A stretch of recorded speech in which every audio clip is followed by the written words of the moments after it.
Boa tarde a todos e todas os presentes, aqui presencialmente e online. Muito obrigada pelo convite para moderar esta sessão sobre arquivos pessoais, um tema que me é pessoalmente muito caro, e uma vez que foi um tema da minha investigação doutoral. Temos uma tarde com 4 intervenções, todas elas nesta área dos arquivos pessoais, que de facto tem sido também um dos objetivos de preservação, que também tem norteado aqui a rede de arquivos de instituições religiosas. E passo desde já a apresentar a primeira oradora, a doutora Cristina Freitas, uma doutora em Ciência da Informação, professora na Universidade de Coimbra, diretora de dois grandes arquivos, o arquivo da própria Universidade de Coimbra, secular, e o arquivo do Centro de Documentação 25 de Abril, e sendo que é sobre este último que a comunicação dela irá incidir, até porque se trata de um centro de documentação que tem uma longa tradição na incorporação, na preservação e no dar o acesso a um conjunto de arquivos pessoais muito significativos, embora de uma temática tendencialmente muito próxima àquilo que é o 25 de Abril e o período da implementação da democracia em Portugal, mas como também estamos a celebrar aqui os 50 anos do 25 de Abril, faz todo o sentido que seja uma instituição também como esta a dar um exemplo para começar a falar aqui sobre este tema tão interessante como os arquivos pessoais. Doutora Cristina, por favor, temos todo o gosto em ouvi-la. Obrigada. Nós vamos projetar esse PowerPoint, não sei se pretende partilhar o ecrã ou se vamos só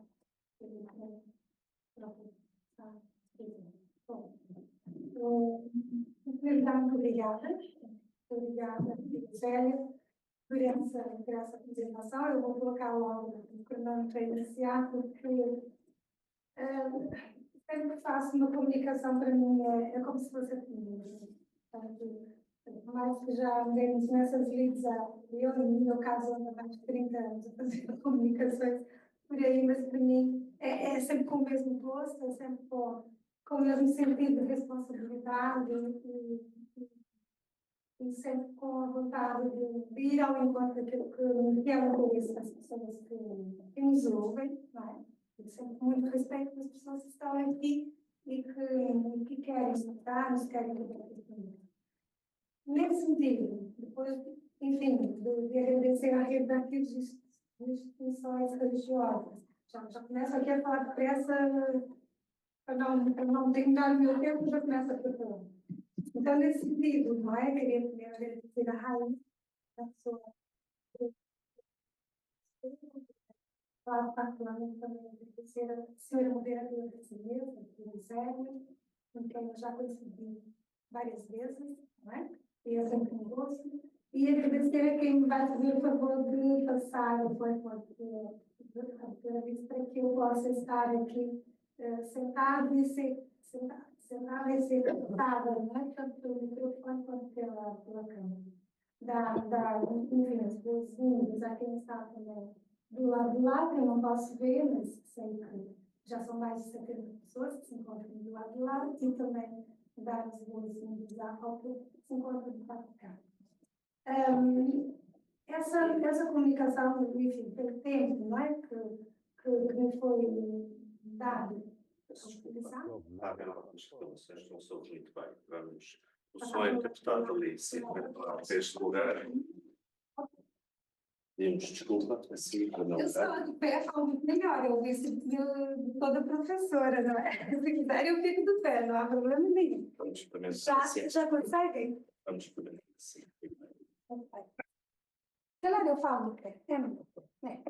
Daqui eu vejo bem. Pronto. Dizia eu, não é? Para que já estejam a ouvir do outro lado, dizia eu que agradeço à Alice por passar os diapositivos. E não sei se essa comunicação, enfim, pelo tempo que me foi dado a utilizar, não sei se essa comunicação pode ter a profundidade, não poderia, efetivamente ter a profundidade que eu gostaria que tivesse, porque o tema dos arquivos pessoais é um tema que, de um certo modo, me persegue.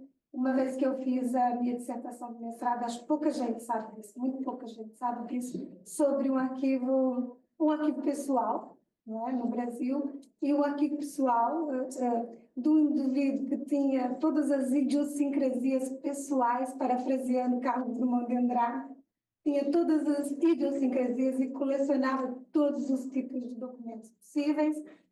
Foi um senhor que foi, enfim, foi uma personalidade muito longeva, viveu praticamente 100 anos, foi coletor de impostos, enfim, foi uma pessoa que tinha acesso à documentação oficial, pessoal, e construiu um grande arquivo que deu origem depois a vários pseudo-arquivos dentro de uma fundação cultural no Brasil, e que foi o grande responsável pelo mito daquela senhora que todos conhecem pela telenovela, que é a Dona Beija.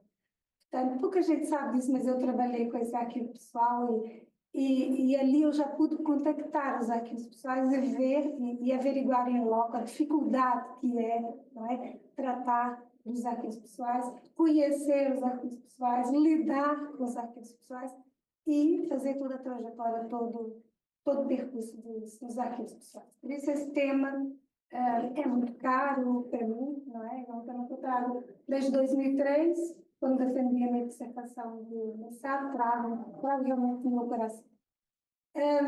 Quando fui convidada pelo Dr. Jorge Reis, a primeira coisa que pensei é: eu vou falar sobre o que é na área dos arquivos pessoais, porque eu acho que em Portugal trabalham tão bem nessa área dos arquivos pessoais que eu não preciso dizer mais nada, eu não tenho grande coisa a acrescentar, a não ser a minha experiência, aquilo que eu, não é, que eu realmente acho que são os arquivos pessoais e aquilo que, para mim, como eu vejo, como eu encaro os arquivos pessoais. Por isso, nesse sentido, pode ser que eu repita aqui alguma coisa, enfim, alguns conhecimentos, algumas teorias que já sejam do vosso conhecimento, mas esse é um pretexto para nós falarmos sobre esse assunto. Então, eu vou dividir mais ou menos isso em duas partes, pretendo que seja uma comunicação bastante leve, até pelo tempo que nós temos. Numa primeira parte, vou falar um bocadinho sobre, não é, o arquivo de si. Obrigada, Alice, já pelo resumo, não é? Vou falar um bocado só sobre o arquivo de si. Duas ideias, não é? O arquivo de si e o Evidence of Me, of Us, não é? De uma maneira muito simples, muito direta, porque eu penso que por trás de todo arquivo pessoal está sempre aquele debate crônico, não é? Entre o público, entre o privado, entre o eu e o outro, entre a subjetividade e a objetividade, e se nós quisermos acrescentar subjetividades e objetividades, não é? Também podemos. Portanto, e depois vou falar um bocadinho, eu pedi as nossas colaboradoras do Centro de Documentação 25 de Abril, que conhecem o acervo muito melhor que eu, que estão lá há muito mais tempo, não é? E lidam diretamente com a nossa documentação, coisa que eu não posso fazer, não é? Efetivamente. E pedi que elas separassem, no fim, cerca de 10 documentos como descritivo. Um deles tem um descritivo imenso, mas só para ilustrar, nós não vamos ler. Só para mostrar, não é, que nós temos várias evidências das pessoas em vários tipos de fundos, em vários tipos de documentos. Portanto, não vai ser assim nenhuma comunicação para além, porque eu espero que depois façam perguntas, tirem dúvidas, vejam se tem alguma curiosidade relativamente àquilo que o Dr. Nuno Estevam disse, que é como nós tratamos, não é? Como nós recolhemos, o que é que nós fazemos por essa memória, não é? Que é individual, social, coletiva, que é a memória de todos nós e de todas nós, individualmente e coletivamente. Portanto, há uma autora brasileira, que é a Ana Cristina Souza, que escreveu um texto em 2014. A ideia do arquivo de si foi a primeira ideia que me surgiu quando me convidaram. Disse assim: eu já ouvi isso em algum lado, o arquivo de si. E pensei, vou falar do arquivo de si. Essa ideia, naturalmente, vem de Foucault, fala da escrita de si, não é? E essa ideia de que nós, enquanto indivíduos, enquanto pessoas, nós temos sempre de realizar os nossos exercícios, as nossas atividades, enfim, nós estamos sempre a colecionar, estamos sempre a coligir, estamos sempre a reunir coisas, não é? E não é novidade nenhuma, nós sabemos que é isso que está por trás, no fundo, da constituição, se não de todos, não é? Não podemos generalizar, é lógico, mas da maioria, talvez, dos arquivos pessoais. Não é? O que é que nos leva a guardar, não é? Aquilo que nós depois queremos que constitua, enfim, a nossa memória. Portanto, a ideia do arquivo de si é isso. Até que ponto, não é? Eu quero documentar quem eu sou, quem eu fui, e evidentemente, as provas, as evidências que os outros vão ter de mim. Isso, claro, é um assunto bastante complexo. Depois, já no campo da teoria arquivística, não é? das grandes teóricas, não é? da arquivística, curiosamente, da Austrália vem uma ideia de rever, não é? Que os próprios australianos, não sou eu que estou a dizer isso, foi Terry Cook quem disse, os próprios australianos não acreditavam que arquivos pessoais fossem arquivos. E nós sabemos que da Austrália vêm muitas ideias arquivísticas, muitas teorias, e muitas das teorias e das ideias arquivísticas importantes que nós temos no final do século XX e nesse já primeiro quartel do século XX. Mas vem lá essa ideia de que manuscritos são manuscritos, papers são papers e arquivos são arquivos. Então, já nessa onda, né, magnífica do pós-modernismo, né, da pós-modernidade, enfim, e do pós-modernismo enquanto corrente epistemológica, vem essa ideia de que nós não podemos separar a memória individual da memória social, da memória coletiva. Os seres humanos, não é? Nós estamos envolvidos numa coletividade. Não faz sentido não considerarmos arquivos pessoais arquivos. Não faz sentido considerarmos papéis, considerarmos coleções, como se tal coisa se tratasse. Portanto, essa evidência do eu, não é? Junto com essa evidência do nós, é que nessa corrente epistemológica do pós-modernismo é que faz sentido, é que faz com que os arquivos pessoais possam também ser considerados arquivos.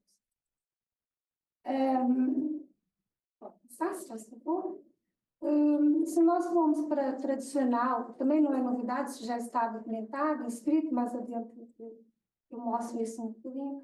Não é novidade que os grandes manuais, os clássicos manuais da arquivística, desde 1898 até pelo menos 1956, muitos deles ignoraram sistematicamente a ideia dos arquivos pessoais serem arquivos. Não é?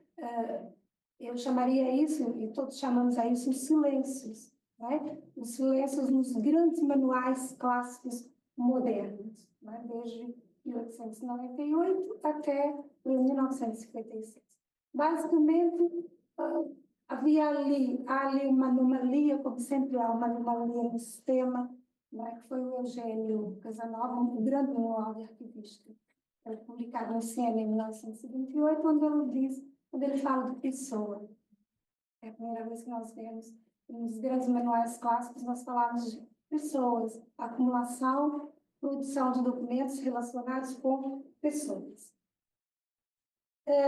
Depois, a terminologia arquivística durante muito tempo também produziu muitos ruídos, não é? Em paralelo com os silêncios, nós tivemos os ruídos, ou seja, foi sempre uma terminologia imprecisa, ambígua, tradutora, não é? Essa terminologia não é minha, não é dos meus colegas, nem das minhas colegas, não é de nenhum de nós em particular, mas foi a terminologia que se foi sedimentando por pessoas que eram especialistas ou não eram especialistas, por pessoas que eram refratárias à mudança e que não acreditavam que os personal papers ou os manuscritos podiam ser mais do que simples coleções em bibliotecas.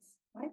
E nós sabemos que muitos dos arquivos pessoais foram parar em bibliotecas justamente porque os arquivistas e as arquivistas recusavam-se a tratar essa documentação porque não reconheciam o caráter de arquivo a essa documentação. Nós tivemos muitos referenciais importantes a partir dos anos 90, anos 2000. Não vos dou novidade nenhuma quando separei ali 3 ou 4 ideias importantes. Uma delas do professor Carlos Guardado da Silva, que disse que ia tentar assistir-nos online, e eu disse que ia falar sobre ele um bocadinho. Ele escreveu para nós, para o Boletim do Arquivo da Universidade, um texto sobre o espaço do arquivo, sobre o lugar do arquivo. Muito nessa linha também daquilo que o Terry Cook já tinha dito no Brasil, num encontro em 1998, com o intuito, e era um encontro sobre arquivos pessoais, e ele tinha um intuito naquela época, em 1998, de falar, já falar que nós vivíamos num mundo pós-moderno e que a formação da memória não podia configurar-se somente a partir de documentos oficiais. Os documentos pessoais eram importantíssimos para essa configuração da memória. E uma ideia muito importante, que me é muito cara, porque o Centro de Documentação 25 de Abril, na minha opinião, enquadra-se perfeitamente nessa matriz, nesse modelo de análise, dos arquivos, que é a ideia dos arquivos totais. Ou seja, qualquer suporte, qualquer material, qualquer objeto, seja ele uma fotografia, um registro sonoro, enfim, é arquivo, desde que possua características, que assim o caracteriza. Passo a redundância. Portanto, tendo claro um bocadinho o que seria digamos assim, esse modelo, essa matriz que nós temos para analisar os arquivos pessoais, entendendo os arquivos pessoais como arquivos totais. Não vou me deter muito naquilo que é o Centro de Documentação 25 de Abril, apenas falar um bocadinho sobre o nosso enquadramento orgânico-funcional, arquivos, na Universidade de Coimbra, e dizer que, embora nós sejamos muito conhecidos por algumas pessoas, eu que estou à frente do centro há menos de 2 anos, há sensivelmente 1 ano e meio, percebo que ainda há muito trabalho para fazer no sentido de explicar para as pessoas, de uma maneira geral, quem é que nós somos, o que é que nós fazemos, de onde nós viemos e para onde nós pretendemos ir.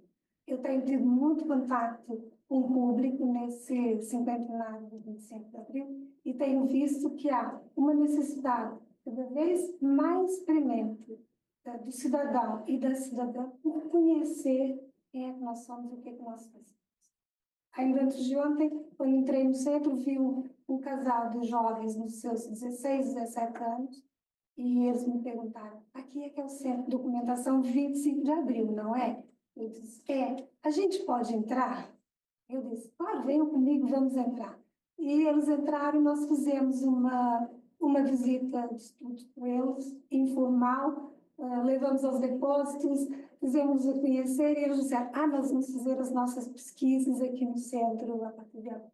Portanto, eu acho que há muito trabalho para fazer ainda, quer pelo centro, quer por todos nós, até pela democracia, até pelos valores que nós cultivamos. Portanto, nós somos uma unidade de extensão cultural, nós temos autonomia, nossa autonomia é relativa, evidentemente, como toda autonomia implica responsabilidade.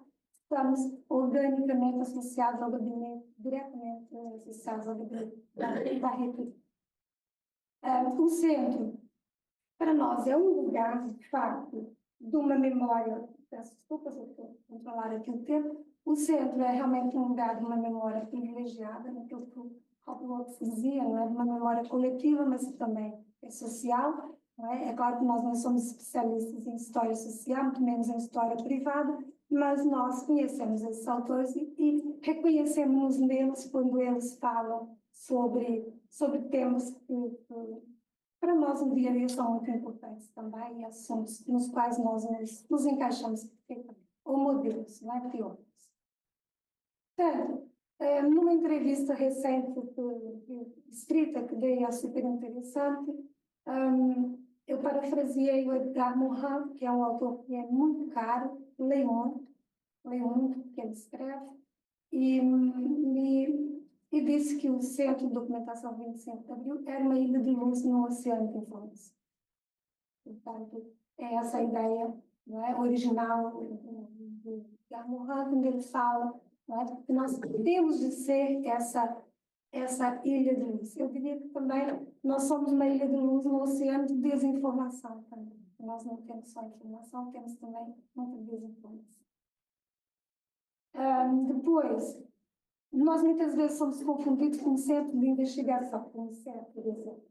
Nós temos de dizer sempre, nós não somos um centro de investigação, nós somos um centro de documentação. Por isso também, normalmente, quando faço uma comunicação, não é o caso desse público, mas nós colocamos sempre, assim, um aviso discreto à navegação.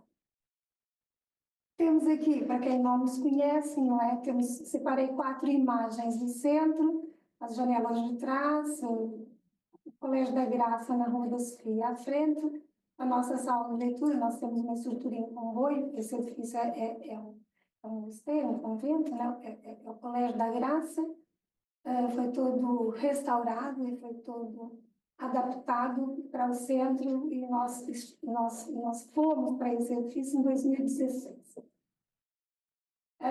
Nós temos um acervo que é muito valioso, que é estimado em 4 milhões de documentos.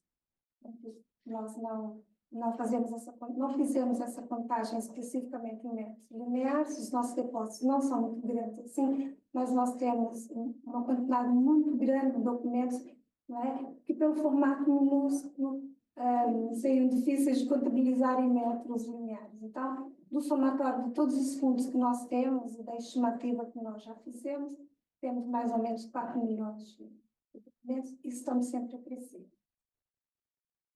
Temos aqui uma prova de que o centro se encaixa nessa categoria dos arquivos totais, não é? Nós temos todo tipo de suporte, nós temos materiais de caráter museológico, enfim, temos uma coleção de panfletos, de recortes, de jornal muito interessante, muito rica, muito vasta, muito importante. Temos registros sonoros, enfim, audiovisuais e a coleção. Temos um projeto, né? Tivemos um projeto de história oral, rendeu muitas horas de gravação, rendeu livros, obras publicadas, etc., no passado, né? Na época do ouro, veria eu de sempre, em termos de publicação. Temos aqui exemplos de algumas exposições que nós fizemos, temos ali 2 charabanetes, né, do Ateneu de Coimbra, o Mário Soares e o Espínola, né, lado a lado. A coleção de autocolantes, tal e qual veio da casa do doador, são 2 paralelos em espelho. Passar. Pois aqui uma amostra muito rápida, porque vamos passar agora os documentos, temos só 5 minutos. Aqui um pouco aqui é o nosso depósito principal, ao fundo, e aqui um pouco dessa variedade, não é? A placa da PIB, que foi, não é? Que sabemos que o famoso cerco da PIB em Coimbra, no 27 de abril, o blusão do hotel, o original, né? A bordalia, como eu chamo, né, da Mocidade Portuguesa, a farda da Mocidade Portuguesa, a coleção dos recortes jornais que foram salvos, né, da desaparição. Né? Muita documentação, como nós sabemos, desapareceu, e aquela é uma documentação oficial, uma coleção de recortes de imprensa. Obrigada. E agora eu separei, não é, a título de finalização do que seria basicamente a comunicação. Pode passar. Um pouco daquilo que vem, não é, dos documentos que ilustram os arquivos pessoais. Eu não poderia falar de todos os arquivos pessoais, porque nós temos uma listagem na página que já anda pelos 350 e precisamos atualizar, porque esse ano recebemos várias doações de pessoas, inclusivamente desconhecidas, anônimas do grande público. Não são pessoas que têm o seu nome associado aos grandes nomes do 25 de abril. Foram pessoas que trabalharam, né, silenciosamente pelo 25 de abril. Portanto, não poderia falar de todos eles, mas eles estão na página, não é? São mais ou menos 350 e um número a crescer. E aqui nós temos um bocado daquilo que é a diversidade do nosso acervo. Esse kit é o kit de falsificações do José Hipólito dos Santos. contém muitos objetos, temos ali a tal descrição que eu disse, eram os objetos que ele utilizava para fazer não é, a falsificação dos documentos, ou seja, tornar documentos úteis para que as pessoas que estavam na clandestinidade ou na resistência pudessem sair do país, enfim, pudessem ter uma vida diferente no outro lado. Temos aqui o José Hipólito, uma frase dele de uma entrevista. Quem ensinou o José Hipólito, nós sabemos, foi o Adolfo Camis, não é? E ele aprendeu as artes do ofício. O segundo mestre terá sido melhor do que o próprio mestre. Passamos adiante. Temos aqui uma carta de Humberto Delgado, que é muito curiosa, não é? Que está nesse fundo, não é? Antônio Simões Figueiredo. É uma carta onde ele diz que dormiu por cima da PIB, que andou por vários hotéis diferentes, que colocou um bigode e uma capa e um chapéu. E do outro lado, temos a fotografia com ele em Madrid, exatamente como ele descreve na carta, e que pertence a outro fundo, que é o fundo Terça. Portanto, são aspectos curiosos. Depois, temos aqui um documento que ilustra um conjunto de aerogramas, alguns deles contêm informação muito sensível e não vem à consulta, não podem ser consultados, mas esse sim é um aerograma endereçado ao Tenente de Cavalaria Fernando Salgueiro Maia, datado de 16 de 4 de 1969, e aqui ele fala, né, essa pessoa fala, o autor fala dos problemas com a hepatite, de que eles precisavam de mais gama-globulina, de que diziam que a guerra ia acabar, mas que para eles a guerra não acabava, a guerra ia continuar, e eles desconfiavam e não acreditavam em nada dessa guerra colonial.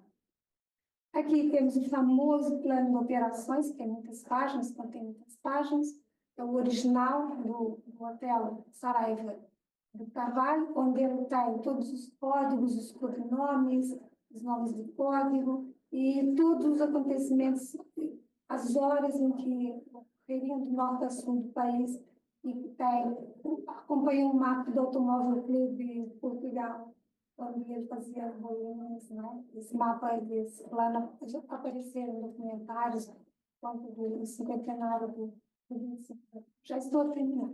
Aqui temos uma foto também que é muito famosa, em Coimbra, que é do Fundo Valdemar de Andrade. Foi como Coimbra, não é? Comemorou o 25 de abril no seu 1º de maio. 1º de maio, em Coimbra, foi o primeiro de maio, a data foi muito forte. Sabemos que o 25 de abril não foi tão forte no dia 25 de abril em todos os lados. Eu penso que esse será o último, não, é o penúltimo, acho que. Temos aqui também um fundo muito importante, que é do arquiteto Alexandre Alves Costa. É muito requisitado, muito solicitado, portanto, com o serviço de apoio ambulatório local, né? O serviço de apoio ambulatório local ou o SAL. E esse fundo é muito requisitado, as fotografias são muito requisitadas e os documentos também são.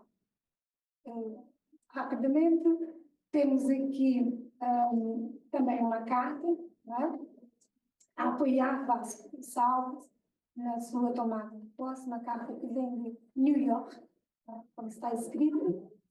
Depois, temos aqui também um documento da Maria de Lourdes, né, do fundo, né, Maria de Lourdes Silva, e temos aqui são várias as fotografias que nós temos também sobre as campanhas de dinamização, né, que nós sabemos do MFA, também do outro fundo, um slide diapositivo, e temos aqui um relatório de vigilância, né, dessa pessoa, de José Manuel Escalado, né?